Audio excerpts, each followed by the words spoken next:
এখানে আছে সাদা সর্ষে, সাদা গোলমরিচ, সাদা জিরে আর আছে ধনে। এগুলো চারটেই কাঁচা অবস্থায় আছে। আর এর থেকে সাদা জিরে আর ধনেটাকে আলতো একটু ভেজে নিতে হবে কড়াইয়ে। তারপরে এই চারটে মশলাকেই পাটাপুতোতে ভালো করে মিহি করে বাটতে হবে। আর মিক্সিতে মিক্সড করলেও হবে। আর এটা বিরিয়ানির মশলা, ওটা আমি পরে বলছি। আর এই যে এখানে এটা কিন্তু বোরহানি রেসিপি বলছি। একটা বড় গামলা নিতে হবে, যার কারণ টক দইটাকে না ভালো করে ফেটাতে হবে। আর এখানে যে মশলাগুলো বলেছিলাম ওই মশলাগুলো বাটা, কাঁচা লঙ্কা বাটা, ধনে পাতা আর পুদিনা বাটা।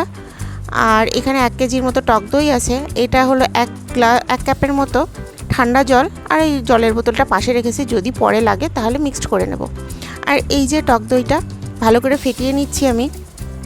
এটাকে যত ভালো করে ফেটিয়ে নেওয়া যাবে তত কিন্তু বেশি টেস্টি লাগবে, এই কথাটা কিন্তু অবশ্যই মাথায় রাখতে হবে।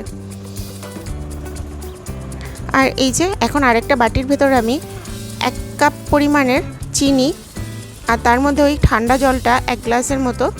আর এর মধ্যে আছে 1 চামচ বিট লবণ আর 1 চামচ লবণ, সাদা লবণ। আর এইটা হলো কাঁচা লঙ্কা বাটা, আর ওই যে 4টে মশলা বলেছিলাম ওগুলো বাটা। আর তার সাথে এখন হচ্ছে 1 চামচ পুদিনা পাতা বাটা আর 1 চামচ ধনে পাতা বাটা। এই যে এটা পুরোটা এখন মিক্সড করে দেব। এবার যতক্ষণ পর্যন্ত ওই চিনিটা না গলছে ততক্ষণ পর্যন্ত এই জলটাকে কিন্তু গোলাতে হবে, যতক্ষণ না চিনিটা গলে যাচ্ছে ততক্ষণ অবধি। আর এই যে দেখুন আমার প্রায় কমপ্লিট হয়ে গেছে। আর এই যে দেখুন আর কিন্তু চিনির দানা নেই কোনো। এবার এটাকে এই ফেটিয়ে রাখা টক দইটার মধ্যে ছাঁকনির মাধ্যমে দিয়ে দিতে হবে। ছাঁকনির মাধ্যমে দিতে হবে কেন সেটা আমি পরে বলছি।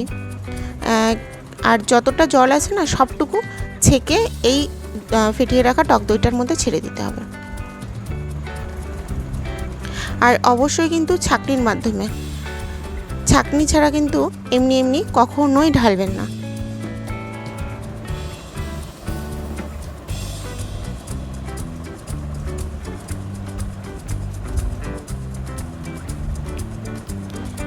ওই যে দেখছেন তো ছাঁকনির ভেতর কতটা পড়ে আছে। এবার এটা যদি এই টক দইটার মধ্যে যেত তাহলে না কেমন একটা দড়া দড়া ভাব লাগতো। এই যে দেখেছেন তো কতটা আছে, ওগুলোই সব মশলা পাতা বাটা এগুলো। আর এটাকে এর মধ্যে 1 চামচ টমেটো কেচাপ দিয়ে দিতে হবে। যদিও বা আমার দিতে মনে ছিল না, পরে আমি এটা অ্যাড করে নিয়েছিলাম। আপনারা কিন্তু মিস করবেন না, আপনারা অবশ্যই ওই টমেটো কেচাপটা 1 চামচ এর মধ্যে দিয়ে তারপর আবার ভালো করে ফেটাবেন। ফেটিয়ে যে দেখছেন তো যতক্ষণ না এরকম ফেনা ফেনা উঠে যাচ্ছে ততক্ষণ পর্যন্ত এটাকে ফেটাতে হবে। আর এই পর্যায়ে এসে স্টপ করে দিতে হবে। আর এবার এটাকে বোতলে ভরে ফ্রিজে রেখে দিতে হবে ঠান্ডা করার জন্য। এটা কিন্তু খেতে ভীষণ টেস্টি। আর এই যে এখানে আছে বিরিয়ানির মশলা, স্টার মশলা, তারপর আছে সাদা জিরে, শাহি জিরে, গোলমরিচ, লবঙ্গ, বড় এলাচ, ছোট এলাচ, দারচিনি, আর আছে জায়ফল আর জয়ত্রী। আর এর সাথে 2টো শুকনো লঙ্কাও অ্যাড করে দেবেন, বা শুকনো লঙ্কার গুঁড়ো দিলেও হবে। আর এই যে এখন আমি মাংসটাকে ম্যারিনেট করব, এটা যেদিন রান্না করেছি তার আগের দিন। এখানে 1 কেজির মতো মুরগির মাংস আছে। আর তার মধ্যে আমি 3 চামচ পরিমাণের ঘি দিয়ে দিলাম। আর তার মধ্যে এই যে এটা হচ্ছে আদা রসুন বাটা, আর আছে হচ্ছে বাদাম বাটা। এখানে আমি কাজু বাদাম দিয়েছি, কাঠবাদাম দিয়েছি, আর দিয়েছি হলো কিচমিচ। এগুলো আগে আমি ভিজিয়ে রেখেছিলাম, তারপর খোসা ছাড়িয়ে কাঠবাদামগুলোর তারপরে ভালো করে মিহি করে বেটে নিয়েছি। তারপর ওটাকে এই মাংসের মধ্যে অ্যাড করে দিলাম। আর ওই যে মশলাগুলো বলেছিলাম সেগুলোও সব দিয়ে দিয়েছি এর মধ্যে। আর এটা হচ্ছে টক দই দিচ্ছি, 100 গ্রাম পরিমাণে টক দই আমি দিয়েছি, আপনারা আপনাদের স্বাদ অনুসারে দেবেন। আর এই 50 গ্রামের মতো মিষ্টি দই দিয়েছি। আমি না শুধু টক দই দিয়ে করতে পারতাম, কিন্তু মিষ্টি দইটা দিলে না আমার মনে হয় একটু স্বাদ বেশি লাগে, সেই কারণে আমি 100 গ্রাম টক দই দিয়েছি আর 50 গ্রাম মিষ্টি দই দিয়েছি।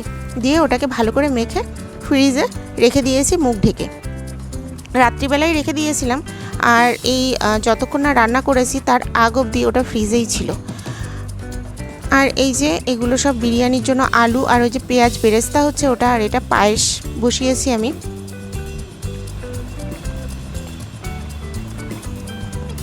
আর এই যে এটা পেঁয়াজ বেরেস্তা হচ্ছে। আর এই বিরিয়ানির আলুগুলোকে আমি লাল লাল করে এখন একটু ভেজে নিচ্ছি ওই পেঁয়াজ বেরেস্তা করে রাখা তেলটার মধ্যে। আর এই যে এখানে দুধটা, ওটাকে আগে আমি ফুটিয়ে নিয়েছি। তার মধ্যে তেজপাতা, এলাচ, দারচিনি এগুলো সব দিয়ে দিলাম। ও সরি, দারচিনিটা দেইনি আমি, এখানে দিয়েছি এলাচ আর তেজপাতা। দারচিনির গন্ধটা না আমার একদমই ভালো লাগে না, সে কারণে ওটা আমি স্কিপ করি সব সময়। আর এটাকে ভালো করে এখন একটু ফুটিয়ে নিয়েছি, নিয়ে এবার ওই ধুয়ে রাখা গোবিন্দভোগ চালটা এখন ছেড়ে দিলাম। এবার এটাকে ফুটতে দেব কিছুক্ষণ। এই যে প্রায় আমার চালটা সেদ্ধ হয়ে এসছে, প্রায় কি এটা চালটা সেদ্ধ হয়ে গেছে। এখন এই সময় আমি মোটামুটি 1 বাটির মতো চিনি অ্যাড করেছি।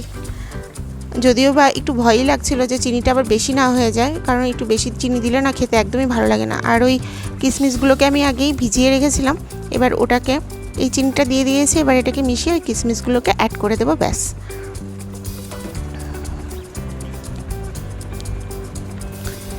এবার এটাকে আরও খানিকটা সময় ফুটিয়ে নেব, তারপর এটাকে নামিয়ে ফেলবো। আর কাজুটা আমি আগেই দিতে পারতাম, কিন্তু না আমার বেশি কাজু এই পায়েসের ভেতরে একদমই ভালো লাগে না, তো সেই কারণে আমি জাস্ট একটু সাজানোর জন্য এই কাজুগুলোকে পরে অ্যাড করেছিলাম।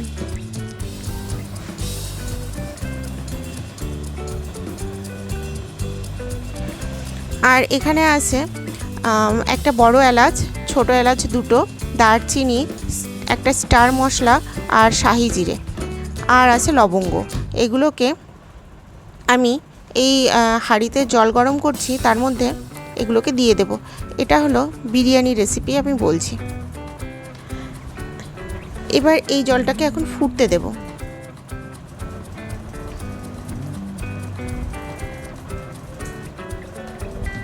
এই যে দেখছেন তো, আর জলটার উপরে না 1 চামচ লবণ আর খানিকটা তেল ছেড়ে দিতে হবে, তাহলে না চালটা বেশ দানা দানা থাকে, চালটা মাখো মাখো হয়ে যায় না। আর এখানে আছে 1 কাপের আধা কাপ দুধ আছে, আর তার মধ্যে 2 চামচ ঘি মিশিয়ে দিয়েছি আমি।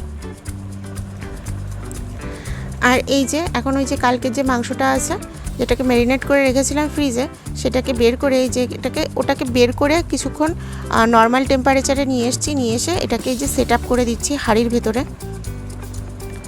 মাংসটা কিন্তু কাঁচাই আছে, হ্যাঁ। আর এর উপরে না ওই যে ভেজে রাখা আলুগুলোকে দিয়ে দিতে হবে। আমার না মনে ছিল না আলুগুলো দিতে, পরে আমি আবার ওগুলোকে ভাতের ভেতরে ঢেলে দিয়েছি। আপনারা কিন্তু এটা করবেন না, আপনারা ওই মাংসটার উপরে আলুটা দেবেন, দিয়ে তার উপর পেঁয়াজ বেরেস্তা দেবেন, যেটা আমার দিতে মনেই ছিল না। পেঁয়াজ বেরেস্তাটা আমি ভাত দেওয়ার পরে দিয়েছি। তো আগে চিকেনটা দেবেন, চিকেন বা মাটন যেটাই হোক, আগে ম্যারিনেট করা ওটাকে দেবেন, তারপর আলুটা দেবেন, আলু দেওয়ার পর পেঁয়াজ বেরেস্তা দেবেন, আর তারপরেই ভাতটা দেবেন। ভাত দেওয়ার পর ওই যে দুধটা আর ঘিটা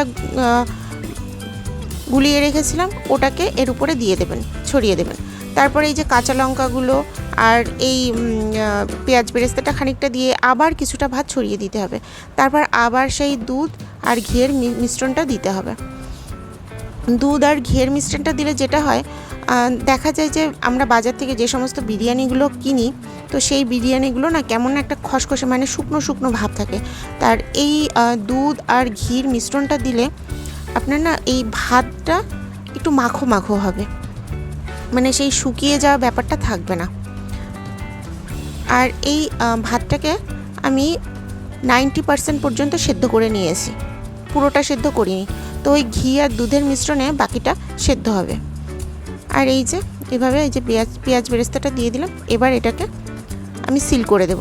তো সিল করার জন্য তো ঢাকনা লাগবে, তো ঢাকনাটা খুঁজে পাচ্ছিলাম না, সেই কারণেই একটা প্লেট দিয়ে আমি এটাকে ঢেকে তারপর আটা মেখে রেখেছিলাম লবণ ছাড়া, তো ওই আটাটা দিয়ে পুরো হাঁড়িটাকে সিল করে দিতে হবে। এবার এই সিল করে দিয়ে এটাকে হাই ফ্লেমে রাখতে হবে গ্যাসের উপরে 10 মিনিট, আর তারপর তাওয়া বসিয়ে একদম লো ফ্লেমে দিয়ে এটাকে 1 ঘন্টা রাখতে হবে।